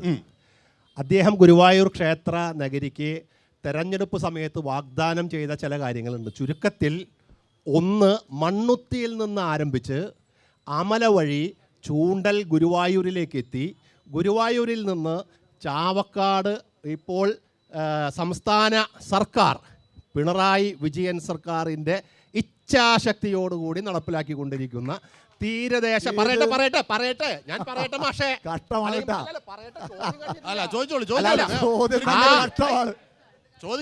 ആ മണ്ണുത്തിയിൽ നിന്ന്, ഇത് സുരേഷ് ഗോപി പറഞ്ഞ കാര്യം, മണ്ണുത്തിയിൽ നിന്ന് തുടങ്ങിയിട്ട് അവിടെ എത്തുന്ന ഒരു ആധുനിക ബൈപ്പാസ് നിർമ്മിച്ച് ഗുരുവായൂരിലേക്ക് എത്തുന്ന ലക്ഷക്കണക്കിന് തീർത്ഥാടകർക്ക് സുഗമമായി യാത്ര ചെയ്യാവുന്ന പദ്ധതി കൊണ്ടുവരുമെന്ന് സുരേഷ് ഗോപി പറഞ്ഞു. ഒന്ന്. രണ്ടാമത് അദ്ദേഹം പറഞ്ഞു ഗുരുവായൂർ തൃശ്ശൂർ റെയിൽവേ ലൈൻ ഇരട്ടപ്പാതയാക്കും. മൂന്നാമത് അദ്ദേഹം പറഞ്ഞു, ഞാനതിൽ ഒരു പത്രപ്രവർത്തകൻ എന്ന നിലയിൽ പങ്കെടുത്ത ആളാണ് ഞാൻ. അദ്ദേഹം പറഞ്ഞു മിനി എയർപോർട്ട് കൊണ്ടുവരും. നാലാമത് അദ്ദേഹം പറഞ്ഞു ഇവിടെ ഗുരുവായൂർ റെയിൽവേ സ്റ്റേഷൻ അയോധ്യ മോഡലാക്കി മാറ്റും. അഞ്ചാമത് അദ്ദേഹം പറഞ്ഞു, അദ്ദേഹം ടൂറിസം വകുപ്പ് മന്ത്രി ആയിട്ടില്ല അന്ന്, അദ്ദേഹം പറഞ്ഞു ഗുരുവായൂരിനെ ടൂറിസം ഹബ്ബാക്കി മാറ്റും.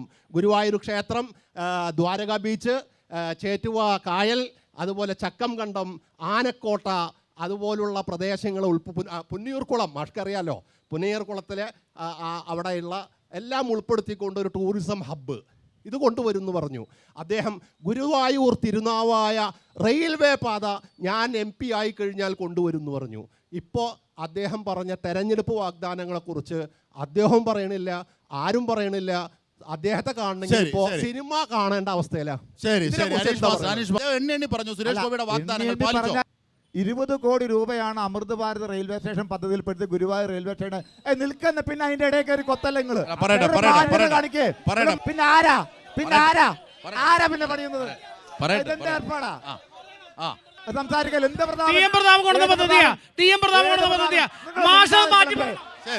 മണികണ്ഠ വെറും നുണ പറയല്ലേ? അതുകൊണ്ടല്ലേ പൊട്ടിയത്? അതുകൊണ്ടാണോ? ഗുരുവായൂരിൽ റെയിൽവേ സ്റ്റേഷനുള്ള വിവരം തന്നെ സുരേഷ് ഗോപിക്ക് അറിയില്ല. ഇതുവരെ അവിടെ വന്നിട്ടില്ല. തെറ്റുപോയതാ. ഗുരുവായൂര് അതെ നിങ്ങളൊരു പത്രപ്രവർത്തനാണ് പറഞ്ഞത്. അമൃത് ഭാരത് റെയിൽവേ സ്റ്റേഷൻ നടപ്പിലാക്കാൻ ഇന്ത്യൻ റെയിൽവേയാണ് കേന്ദ്രമന്ത്രി സുരേഷ് ഗോപി. നിങ്ങൾ സമയത്ത് അല്ലെന്ന് പറയട്ടെ പ്രഖ്യാപിച്ച പദ്ധതികൾ. പിന്നെ നിങ്ങൾ പറഞ്ഞ ആശയം മണ്ണുത്തി റോഡ്. എൻ്റെ ചേട്ടാ, ഒരു കൊല്ലം കഴിഞ്ഞിട്ടേ ഉള്ളൂ. നിങ്ങൾ തിരക്ക് പിടിക്കാതിരിക്കെ. 35 കൊല്ലമായിട്ട് നിങ്ങളുടെ പാർട്ടിയും കോൺഗ്രസ് പാർട്ടി ഉൾപ്പെടെയുള്ളവര് അടയിരുന്ന് നടക്കാത്ത ദേശീയപാത 6 വരിയാണ് ഇപ്പൊ ഉദ്ഘാടനം ചെയ്യാൻ പോകുന്നത്. മനസ്സിലായത്? 35 കൊല്ലത്തെ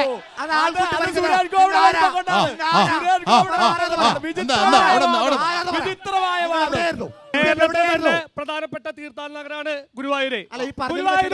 ഒരു ട്രെയിൻ കഴിഞ്ഞാ അവിടെ നായും പൂച്ചയും കയറി കിടക്കുക. രാത്രിപ്പാ തന്നവരാവണം അടുത്ത ട്രെയിൻ.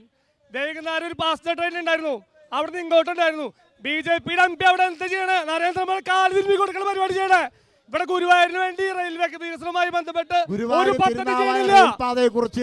സുരേഷ് ഗോപി കഴിഞ്ഞ പത്രസമ്മേളനത്തിൽ കൂടി പറഞ്ഞാണ് ഒരു കൊല്ലം കൊണ്ട് തിരൂര് ഗുരുവായൂർ റെയിൽവേ സ്റ്റേഷൻ പണി ഗുരുവായൂർ തിരുനാവായ റെയിൽവേ പാത സുരേഷ് ഗോപി പത്രക്കാരോട് സംസാരിച്ചത് അദ്ദേഹം പറയുന്നത് ഇരിങ്ങാലക്കുടയിൽ നിന്ന് കൊടുങ്ങല്ലൂരിലേക്കും കൊടുങ്ങല്ലൂരിൽ നിന്ന് തീരദേശ റെയിൽവേ പദ്ധതി നടപ്പിലാക്കുന്നു. ഇരിങ്ങാലക്കുടയിൽ പ്രസംഗിച്ചു പറയട്ടെ. പിന്നെ അദ്ദേഹം പ്രസംഗിച്ചു ഗുരുവായൂരിൽ നിന്ന് കുന്നംകുളം വഴിയാന്ന്. പിന്നെ അദ്ദേഹം പറഞ്ഞു ഗുരുവായൂർ പുന്നിയൂർക്കുളം വഴിയാന്ന്. ഈ വികസന പ്രവർത്തനങ്ങളെക്കുറിച്ച്, ഗുരുവായൂർ ക്ഷേത്ര നഗരിയുടെ വികസന പ്രവർത്തനങ്ങളെക്കുറിച്ച് കൃത്യമായിട്ട് സുരേഷ് ഗോപിക്ക് അറിയില്ലെങ്കിൽ അത് പഠിപ്പിച്ചു കൊടുക്കാനുള്ള ബാധ്യത ഗുരുവായൂർ ക്ഷേത്ര നഗരിയെ സ്നേഹിക്കുന്ന BJPയുടെ അനീഷ് മാഷ്ക്കുണ്ട്. ഇതിനകത്ത് ഈ അമൃത് റെയിൽവേ സ്റ്റേഷൻ എന്നൊക്കെ പറയുന്നത് അത് സുരേഷ് ഗോപിയുടെ പദ്ധതിയാണെന്നൊക്കെ പറയുന്നത് അല്പന്റെ മാഷ് പറയുന്നത് കേട്ടില്ലോ? മാന്യത കാണിക്കും മാഷെ, മാന്യത കാണിക്കില്ല. അധ്യാപനം മാന്യത കാണിക്കും. ഈ പ്രദേശത്തെ MP ആയിരിക്കുന്ന സമയത്താണ് അമൃത് പദ്ധതി.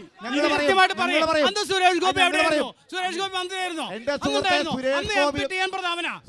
അക്കാലത്ത് സുരേഷ് ഗോപി ചെയ്ത പദ്ധതി പറഞ്ഞുതരാം.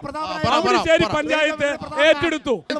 ഗുരുവായൂർ മേൽപ്പാലം നിർമ്മിച്ചു കഴിഞ്ഞതിന് ശേഷം 40.35 സെന്റ് സ്ഥലം ഏറ്റെടുത്ത നിർമ്മാണം നടപ്പിലായതിനു ശേഷം സുരേഷ് ഗോപി അതിന്റെ മുകളിൽ വന്നിട്ട് ആദരണീയനായി അദ്ദേഹം പറഞ്ഞു, എല്ലാ പത്രക്കാരോടും ഞാനുണ്ടായിരുന്നു, പറഞ്ഞു ഇതിന്റെ പകുതി പണം ഞങ്ങളാ തരുന്നെന്ന്. ഇത് കേട്ട പാതി കേൾക്കാത്ത പാതി BJPക്കാരൊക്കെ ഫ്ലക്സ് വെച്ചു.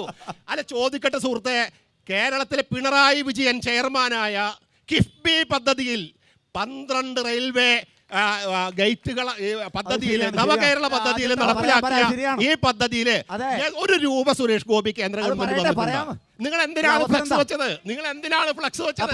അവകാശവാദം പറയുന്നത് എന്ന് മാഷ് പറയില്ല. മാഷ് ഇങ്ങനെ തർക്കിക്കുന്നതിന് മാഷ പറയില്ല, മാഷിന് പറയില്ല. അങ്ങനെയാണെങ്കിൽ ഞാൻ കുറെ നേരം സുരേഷ് ഗോപി രാജ്യസഭാ അംഗമായിരിക്കുന്ന കാലത്ത് ടി.എൻ. പ്രതാപൻ ഒരു ലോകസഭാ അംഗമാണ്. അന്നാണ് ഈ അമൃത് റെയിൽവേ സ്റ്റേഷന്റെ പദ്ധതി രൂപീകരണവും അന്ന് കേന്ദ്രത്തിൽ നരേന്ദ്രമോദിയാണെന്ന് ഭരിക്കുന്നത്, തർക്കമൊന്നുമില്ലെന്നേ. ഇപ്പോൾ കോൺഗ്രസിന് MLA ഉള്ളിടത്ത് പിണറായി വിജയനുള്ള മുഖ്യമന്ത്രി, അത് ഭരണ സംവിധാനത്തിന്റെ ഭാഗമാണ്. അതൊക്കെ എട്ടുകാലി മമ്മൂഞ്ഞിനെ പോലെ ഏറ്റെടുക്കാൻ നിൽക്കുന്ന അല്പത്വം നിങ്ങൾ രാഷ്ട്രീയ പ്രതിനിധികൾ ദേശീയപാത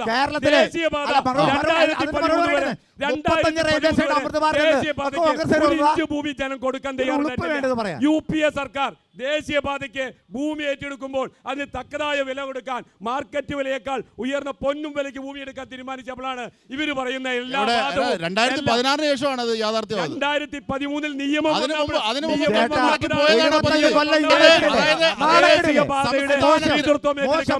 ദേശീയപാതയുടെ നിർമ്മാണം എന്തെന്ന് ചോദിച്ചാൽ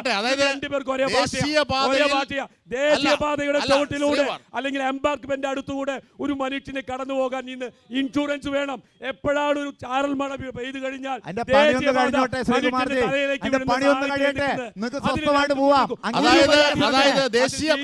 ദേശീയപാതയുമായി ബന്ധപ്പെട്ട കാര്യത്തെ കുറിച്ച് ആയതുകൊണ്ടാണ്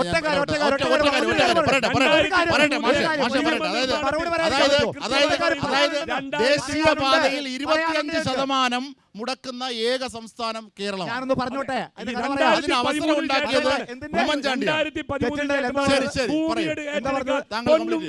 ഈ രാജ്യത്തുണ്ടായത് ആ നിയമത്തിന്റെ പിൻബലത്തിലാണ് ഇവിടുത്തെ ആളുകൾ ഭൂമി വിട്ടുകൊടുക്കാൻ 2004 മുതൽ 2004 മുതൽ 2014 വരെ UPA ഇന്ത്യ ഭരിച്ചത്. മോദി വന്ന് 66,000 കോടി രൂപ ചെലവഴിച്ച് പണി നടത്തുമ്പോൾ അത് ഞങ്ങളുടെ വരെ കോൺഗ്രസ്സുകാരൻ വരിക, റിയാസ് വരിക, നാണക്കടൽ 25% കേരളമാണ്. അതെന്തിന്റെ സുഹൃത്തെ? സ്ഥലമേറ്റെടുക്കുന്നതിന്റെ സ്ഥലത്തിന്റെ വില തെറ്റിദ്ധരിപ്പിക്കല്ലേ നിങ്ങൾ? വില കിട്ടാത്തതുകൊണ്ട് ആൾക്കാർ ഭൂമി കൊടുത്തിരുന്നില്ല. പുതിയ നിയമനിർമ്മാണം വന്നപ്പോ ആളുകൾ വില കിട്ടുന്ന ഉറപ്പിച്ചു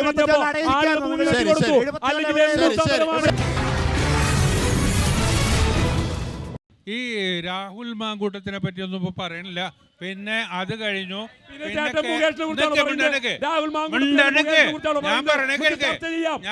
കേരളത്തിന്റെ വികസനത്തിനെ പറ്റി നിങ്ങളോട് പറഞ്ഞിട്ട് കാര്യമില്ല. ഈ കോൺഗ്രസ്സുകാരും BJP-ക്കാരോട് പറഞ്ഞിട്ട് കാര്യമില്ല. കുന്ന കുലുങ്ങിയാലും കുഞ്ഞാറ്റു കുലുങ്ങില്ല എന്നൊരു ചൊല്ലുണ്ട്. അതുപോലെ പോലെയാണ് നിങ്ങൾ വിടുക. പറയാൻ മനസ്സിലാ? നിങ്ങൾ പറഞ്ഞോട് തന്നെ നിൽക്കുക നുണ പറഞ്ഞിട്ട്. അവസാന ഘട്ടത്തിലേക്ക് കടക്കാം. സുമേഷ്, ഇതിനെക്കുറിച്ച് രണ്ട് കാര്യത്തെക്കുറിച്ച് മറുപടി പറഞ്ഞു. ഗുരുവായൂരിലെ റെയിൽവേ വികസനത്തെക്കുറിച്ചും ഇവിടെ ഇവർ വലിയ വാതോരാതെ പ്രസംഗിക്കുന്നുണ്ട്. ഏറ്റവും പ്രധാനപ്പെട്ട ഒരു തീർത്ഥാടന നഗരമാണല്ലോ കേരളത്തിലെ ഈ നഗരം, തീർത്ഥാടന നഗരം. ഇവർ ഹിന്ദുക്കളുടെ വലിയ വർത്തമാനം പറഞ്ഞ് നടക്കുന്ന ആളാണ്. ഹിന്ദുത്വ രാഷ്ട്രീയവും ഹിന്ദുവിൻ്റെ പേരും പറഞ്ഞ് നടക്കുന്നവരാണ്. ഒരു ഹിന്ദു തീർത്ഥാടന നഗരമായിട്ടുള്ള ഈ ഗുരുവായൂരിനെ ഇവിടുത്തെ റെയിൽവേ വികസനം വളരെ പ്രധാനപ്പെട്ടതാണ്. അത് വടക്കോട്ട് അതിൻ്റെ ടെർമിനൽ കൊണ്ടുപോകും, വടക്കോട്ട് മുട്ടിക്കാൻ ആവശ്യമായിട്ടുള്ള ആ റെയിൽവേ പാത നീട്ടാൻ ആവശ്യമായ ഒരു നടപടിയും സെൻട്രൽ ഗവൺമെന്റ് ഇതുവരെയ്ക്കും രണ്ട് ഗവൺമെന്റ് ഒന്നും ചെയ്തില്ല എന്നുള്ളതാണ്. ഇവിടെ ഉണ്ടായിരുന്ന ട്രെയിൻ ഉൾപ്പെടെ വെട്ടിച്ചുരുക്കുകയാണ് ചെയ്തത്. ഇവിടെ തൃശ്ശൂരിലേക്ക് ഓടിയിരുന്ന പാസഞ്ചർ ട്രെയിൻ ഇല്ലാതായി. ഒരു പുതിയ ട്രെയിനും ഇവിടെ പുതുതായി ഓടുന്നില്ല. ഇവിടെ യാർഡ് വിപുലീകരിക്കാൻ പദ്ധതിയില്ല. ഏറ്റവും പ്രധാനപ്പെട്ട റെയിൽവേ സ്റ്റേഷൻ തൃശ്ശൂരിൻ്റെയും കേരളത്തിൻ്റെയും എറണാകുളത്തിൻ്റെയും ഒക്കെ വികസനവുമായി ബന്ധപ്പെട്ടതാണ്. ഇത് വടക്കോട്ട് കൊണ്ടുപോയാൽ ഇവിടുന്ന് അത് എടപ്പള്ളിക്കും നീട്ടാൻ വേണ്ടി കഴിയും. അങ്ങനെ വരുമ്പോൾ കേരളത്തിൻ്റെ ഭൂപടത്തിൽ തന്നെ വലിയ മാറ്റം വരും. ഈ നഗരം വലിയ രീതിയിൽ തീർത്ഥാടനത്തിനപ്പുറത്തുള്ള ഒരു മാനം ഈ നഗരത്തിൽ വരും. ഇതൊന്നും പൂർത്തീകരിക്കാൻ ഒരു നടപടി, പ്രത്യേക പാക്കേജ് ഇവർ പറഞ്ഞല്ലോ, അമൃത് പദ്ധതി. ഇവിടെ ഈ കേന്ദ്രാവിഷ്കൃത പദ്ധതി എന്ന് പറഞ്ഞാൽ ഇവരുടെ ഇത് സ്വാതന്ത്ര്യാനന്തര ഇന്ത്യയിലെ എല്ലാ ഗവൺമെന്റും നടപ്പിലാക്കിയിരുന്ന കാര്യമാണ്. അത് മനസ്സിലാക്കേണ്ട കാര്യം. ഒരു കാര്യം കൂടി പറയട്ടെ, ഒരു കാര്യം. ഇത് UDS മാറ്റ് പദ്ധതി ഉണ്ടായിരുന്നു. 90% ഫണ്ട് കേന്ദ്രത്തിൻ്റെ, 10% ഫണ്ട് ആരുടെ ആയിരുന്നു? ഇവിടുത്തെ സ്റ്റേറ്റിന്റെ. പറയട്ടെ ഇപ്പൊ പറയട്ടെ. BJP-ക്കെതിരാ പറയുന്നത്. പറയട്ടെ ആയിക്കോട്ടെ. ഇതൊന്ന് പറഞ്ഞ ഒന്നാമത്തെ ഈ പറയുന്നവർക്ക് എന്തെങ്കിലും ധാരണ വേണം, അല്ലെങ്കിൽ ഓളിയിടാം. ഇതാണ് കാര്യം. പറയുന്ന കാര്യം കേട്ടിട്ട് അതിന് തെറ്റുണ്ടെങ്കിലാണ് നിങ്ങൾ സംസാരിക്കേണ്ടത്. ഇവിടെ 10% സ്റ്റേറ്റ് ഗവൺമെൻറ്റും മുനിസിപ്പാലിറ്റി എടുത്തിരുന്നത്. പല സെൻട്രൽ സ്കീമുകളും അങ്ങനെയാണ് ഉണ്ടായിരുന്നത്. സെൻട്രൽ സെട്രൽ സ്കീമുണ്ട്. സെൻട്രൽ സെട്രൽ സ്കീം എത്രയോ വർഷങ്ങളായി നടപ്പിലാക്കണതാണ്. അത് സെൻട്രൽ ഗവൺമെൻറ് അത് ഇവർ നടപ്പിലാക്കുമ്പോൾ പറയുന്നത് ഞങ്ങളുടെ എന്താ പ്രത്യേക പദ്ധതിയാണ്. അല്ല, ഇപ്പോൾ BJP വന്നപ്പോൾ എന്തായി? അത് 50% സ്റ്റേറ്റ് ഗവൺമെൻറ്റും മുനിസിപ്പാലിറ്റി എടുക്കേണ്ടി വരും. അങ്ങനത്തെ സാഹചര്യം ഉണ്ടാക്കുകയാണ്. മുനിസിപ്പാലിറ്റിയെ സംബന്ധിച്ച് വലിയ തരത്തിൽ പരന്ന പാത്രത്തിന് കൊക്കിന് പായസം വെച്ച് കൊടുത്തൊരു കഥയുണ്ട്. അതുപോലെയാണ്. എന്നിട്ടും ഗുരുവായൂർ നഗരസഭ വലിയ രീതിയിൽ മറ്റു പല ഫണ്ടുകളും ഉപയോഗപ്പെടുത്തി വിഭവസമാഹരണം നടത്തി ഈ പദ്ധതി നടപ്പിലാക്കി. എന്നിട്ട് ആ അവാർഡ് വാങ്ങിയത് ഏതാ? ഗുരുവായൂർ നഗരസഭ. ഏറ്റവും നല്ല രീതിയിൽ ഈ പദ്ധതി നടപ്പിലാക്കിയ ഈ ഇന്ത്യയിലെ ഏക നഗരസഭ ഗുരുവായൂർ നഗരസഭ. ആരാ അവാർഡ് കൊടുത്തത്? കേന്ദ്ര മന്ത്രാലയം, കേന്ദ്ര നഗര മന്ത്രാലയം. പറയട്ടെ, 50% സ്റ്റേറ്റ് ഗവൺമെന്റിന്റെയും മുനിസിപ്പാലിറ്റിയുടെയും ഫണ്ടാണ്. അതാണ് മനസ്സിലാക്കേണ്ടത്. കേന്ദ്രാവിഷ്കൃത പദ്ധതികളെ കൊന്ന ഗവൺമെന്റാണ് BJPയുടെ ഗവൺമെന്റ്. തകർത്ത ഗവൺമെന്റാണ്. കേന്ദ്രാവിഷ്കൃത പദ്ധതികൾ വെട്ടിച്ചുരുക്കിയ ഗവൺമെന്റ്. അതിന്റെ പേര് മാറ്റി ഇവിടെ പല കേരളത്തിലെ പദ്ധതികളെയും തകർത്തുകൊണ്ടിരിക്കുന്ന സമീപനമാണ്. 1,80,000 കോടി രൂപയാണ് കേരളത്തിന് പല പദ്ധതികളും കിട്ടാൻ ബാക്കിയുള്ളത്. വലിയ വർത്തമാനം പറയുന്നുള്ളൂ കേന്ദ്രം അത് തന്നു ഇത് തന്നു. 1,80,000 കോടി രൂപയാണ് കഴിഞ്ഞ 10 വർഷത്തിനിടയിൽ കേന്ദ്രത്തിന് ഇവിടെ ഈ പല പദ്ധതികളിലും കേരളത്തിന് കിട്ടാനുള്ളത്. കേരളത്തിന്റെ ധനകാര്യ കമ്മീഷന്റെ പുതിയ ധനകാര്യ കമ്മീഷന്റെ തീരുമാനപ്രകാരം കേരളത്തിന് അർഹമായ ഫണ്ട് പോലും വെട്ടിച്ചുരുക്കുന്ന സമീപനം എടുക്കുക. എന്നിട്ട് 8 കാലി മമ്മൂട്ടികളെ പോലെ ഞങ്ങൾ നടപ്പിലാക്കിയ പദ്ധതി ഞങ്ങളുടെയാണെന്ന ബഷീറിന്റെ കഥാപാത്രത്തെ പോലെ ഇവിടെ നിന്ന് വിലപിക്കുന്ന BJPക്കാരെയാണ് നമ്മൾ കാണുന്നത്. ശരി.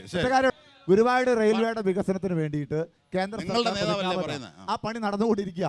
ഇവിടെ നടക്കുന്ന വികസന പ്രവർത്തനങ്ങൾ കണ്ടിട്ടും കാണാത്ത പോലെയാണ് ഇവർ സംസാരിക്കുന്നത്. നിവൃത്തിയൊന്നുമില്ല. എന്തായാലും അമൃത് ഭാരത് റെയിൽവേ സ്റ്റേഷന്റെ പണി കഴിയുമ്പോൾ നമുക്ക് എല്ലാവർക്കും ഒരുമിച്ച് പോയിട്ട് ഉദ്ഘാടനം ചെയ്യാം. അത് BJPയുടെ തന്നെയാണ്, സംശയിക്കുന്നത്. പക്ഷേ ഇവര് പറഞ്ഞ കേന്ദ്ര സർക്കാരിന്റെ ഫണ്ട് ഇല്ലാതെ ഇവരെ നടപ്പിലാക്കുമെന്ന് പറഞ്ഞ മമ്മിയൂർ മുതലേ പടിഞ്ഞാറ് നട വരെയുള്ള റോഡിന്റെ വികസനം എന്തായെന്ന് പറയട്ടെ. CPM ഈ പദ്ധതി ഒരു മിനിറ്റ് വികസന പ്രവർത്തനം ബഡ്ജറ്റിൽ ഉൾപ്പെടുത്തിയിട്ടുള്ളതാണ്. മാധ്യമങ്ങൾ റിപ്പോർട്ട് ചെയ്തതാണ്, എല്ലാവർക്കും അറിയാം. അത് മറച്ചു വെക്കരുത്. ഇത് ബഡ്ജറ്റ് ഉൾപ്പെടുത്തി, ഇത് ബഡ്ജറ്റ് അവതരണത്തിൽ പ്രഖ്യാപിച്ചിട്ടുള്ള പദ്ധതിയാണ്. അതിന്റെ നടപടിക്രമങ്ങൾ നടന്നു വരികയാണ്. ഈ മേൽപ്പാലം ഉൾപ്പെടെയുള്ള പദ്ധതി അത് മനസ്സിലാക്കണം. വെറുതെ പറയാണ്. അത് നടപ്പിലാക്കി അതിനാവശ്യമായ ഫണ്ട് ഉൾപ്പെടെ വകയിരുത്തിയിട്ടാണ് മുന്നോട്ട് പോകുന്നത്. ഗുരുവായൂർ മുനിസിപ്പാലിറ്റി രാജ്യത്തെ ഏറ്റവും മാതൃകാ മുനിസിപ്പാലിറ്റിയായി NDA സർക്കാർ അവാർഡ് കൊടുക്കുകയും അത് LDFന്റെ ഭരണസമിതി ഏറ്റുവാങ്ങുകയും ചെയ്ത ഒരു സംഭവവികാസമാണ് സുമേഷ് വാക്കിൽ കേട്ടത്. ഗുരുവായൂർ മുനിസിപ്പാലിറ്റിയാണ് രാജ്യത്തെ ഏറ്റവും മാതൃകാ മുനിസിപ്പാലിറ്റി എങ്കിൽ ഇന്ത്യയിലെ മറ്റു മുനിസിപ്പാലിറ്റി ഗതികേട് ആലോചിച്ച് ഞങ്ങൾ പരിതപിക്കാന്നല്ലാതെ മറ്റൊന്നും പറയാൻ ഈ കാര്യത്തിൽ. റെയിൽവേ സ്റ്റേഷൻ വടക്കോട്ട് പാത നീട്ടിക്കില്ലേ, അതിന് കേന്ദ്ര സർക്കാർ ഒന്നും ഇടപെട്ടില്ല. 10 വർഷമായിട്ട് ഇവിടെ ഇടതുപക്ഷ ജനാധിപത്യ മുന്നണിയുള്ള ഭരിക്കുന്നത്. ഇവർ ഇപ്പോഴത്തെ ജില്ലാ സെക്രട്ടറി KV അബ്ദുൽ ഖാദർ, ഈ ഗുരുവായൂരിലെ MLA, ആ മരിച്ചുപോയ ബാബു പാലിശ്ശേരി, കുന്നംകുളത്ത് MLA, ഇവർ രണ്ടുപേരും കൂടി പങ്കെടുക്കുന്ന ഒരു യോഗത്തിൽ ഞാൻ ജില്ലാ പഞ്ചായത്ത് പ്രസിഡന്റ് നിലയ്ക്ക് പങ്കെടുത്തിരുന്നു. രാവിലെ 8 മണിക്ക് സെക്രട്ടേറിയറ്റിൽ യോഗം വെച്ച് ഉമ്മൻചാണ്ടി എന്ന കേരളത്തിലെ മുഖ്യമന്ത്രി ഈ പാത ഇരട്ടിപ്പിക്കാൻ വേണ്ടിയാണ് യോഗം വെച്ചത്. അങ്ങനെ ഏതെങ്കിലും ഒരു യോഗം ഈ കഴിഞ്ഞ 10 കൊല്ലത്തിനുള്ളിൽ ഇടതുപക്ഷ സർക്കാരോ അല്ലെങ്കിൽ സെൻട്രൽ ഗവൺമെന്റോ ഈ പാത ഇവിടെ വിളിച്ചിട്ട് പിന്നെ പാത നീട്ടിപ്പിക്കുന്നതിനെ കുറിച്ച് വെറുതെ ചേട്ടൻ പറഞ്ഞത് ചേട്ടനിരിക്കെ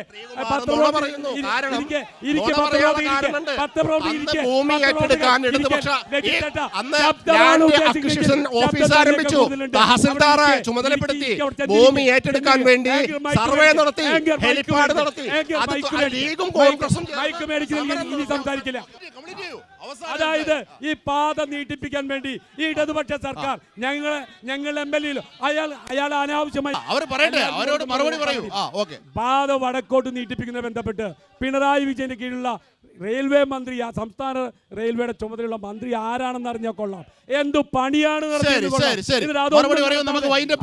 അതൊന്നും നടത്താതെ പിന്നെ പറയുന്നത് ഒന്നും നടത്തിയില്ല. ഞാൻ തിരുവനന്തപുരത്ത് താമസിക്കുന്ന ഒരു CPM-കാരനാണ്. എനിക്കിപ്പോൾ ഇവിടെ നമ്മൾ വികസനത്തിൻ്റെ കാര്യം പറഞ്ഞപ്പോൾ തിരുവനന്തപുരത്ത് ജീവിക്കുന്ന BJP-കാരുണ്ട്, കമ്മ്യൂണിസ്റ്റുകാരുണ്ട്, എല്ലാം കോൺഗ്രസ്സുകാരുണ്ട്, എല്ലാ മതസ്ഥരുണ്ട്, ജാതി എല്ലാവരും കൂടി ഒരിക്കൽ ഈ തിരുവനന്തപുരത്ത് നിന്ന് ഈ അടിപ്പാതയ്ക്ക് തടസ്സം നിന്നത് ആരാണ്? അവരാണ് ഇപ്പോൾ വികസനത്തിൻ്റെ പേര് പറഞ്ഞ് തിരുവനന്തപുരത്ത് വോട്ട് ചോദിക്കുന്നത്. ഈ അടിപ്പാതയ്ക്ക് ആര് തടസ്സം നിന്നു? അതുപോലെ തന്നെ അമൃത പദ്ധതിയുടെ ഒരു നഗരസഭയാണ് പാലക്കാട് നഗരസഭ എന്ന എൻ്റെ അറിവ്. ആ പാലക്കാട് നഗരസഭ എന്തൊക്കെ അവാർഡുകളാണ് വാങ്ങിയത്? ഓക്കെ, അത് നല്ല ചോദ്യമാണ്. പെട്ടെന്ന് മറുപടി ഉണ്ടെങ്കിൽ പെട്ടെന്ന്. പറഞ്ഞോട്ടെ. അവാർഡ് വാങ്ങിയ കഥയൊക്കെ ഒന്ന് പറയട്ടെ. പറയൂ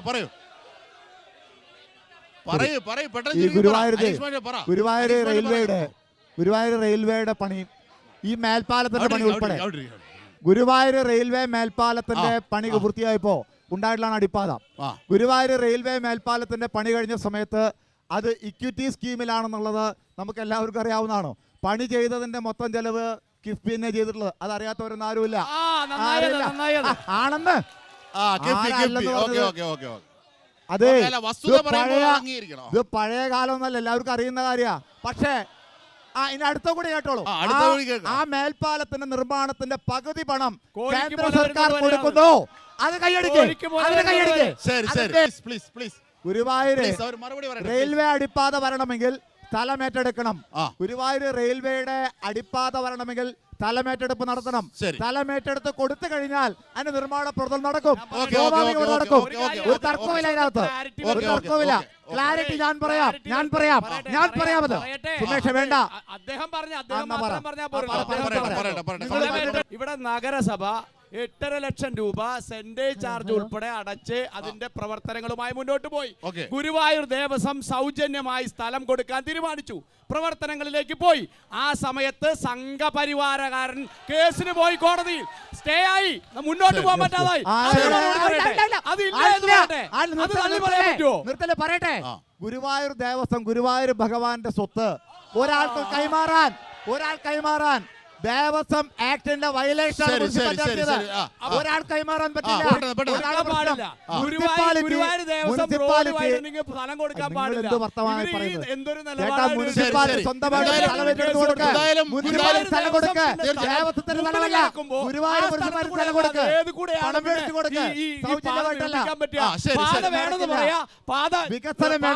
വരാൻ പോകുമ്പോ ദേവസ്വം സൗജന്യമായി സ്ഥലം തരുമ്പോ അതിനെതിരെ കേസ് കൊടുക്കും.